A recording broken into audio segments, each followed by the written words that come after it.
കേരള നദ്വത്തുൽ മുജാഹിദിന്റെ ആഭിമുഖ്യത്തിൽ ഗൾഫ് ഇസ്ലാഹി സംഗമം കോഴിക്കോട്ട് നടന്നു. പരിപാടി AP അബ്ദുൽ ഖാദിർ മൗലവി ഉദ്ഘാടനം ചെയ്തു. പരിപാടിയിൽ നിരവധി പേർ പങ്കെടുത്തു. Kozhikode Mujahid centre new block ഓഡിറ്റോറിയത്തിലാണ് KNM ഗൾഫ് ഇസ്ലാഹി സംഗമം നടന്നത്. പരിപാടി AP അബ്ദുൽ ഖാദിർ മൗലവി ഉദ്ഘാടനം ചെയ്തു. കഴിഞ്ഞ കൊല്ലങ്ങളിൽ 50 ഇസ്ലാഹി സെന്ററുകൾ ഇവിടെ ഇസ്ലാഹി സാമൂഹ്യക്ഷേമ പദ്ധതിയിൽ പങ്കെടുക്കാൻ വേണ്ടി 58 ഇസ്ലാഹി സെന്ററുകൾ നടത്തി ഒരൊറ്റ ഇസ്ലാഹി സെന്റർ മാത്രമാണ് ജീവിച്ചത്.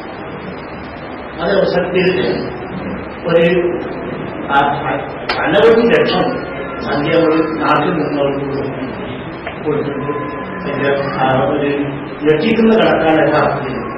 പക്ഷെ നമ്മൾ പരസ്പരം പറയുമ്പോൾ നിങ്ങൾ അതുകൂടി ഒന്ന് ശ്രദ്ധിക്കണം.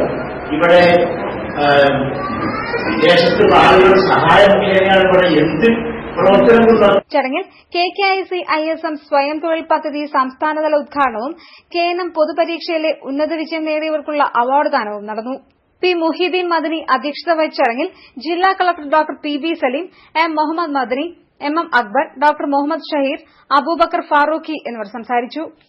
News bureau, Kozhikode.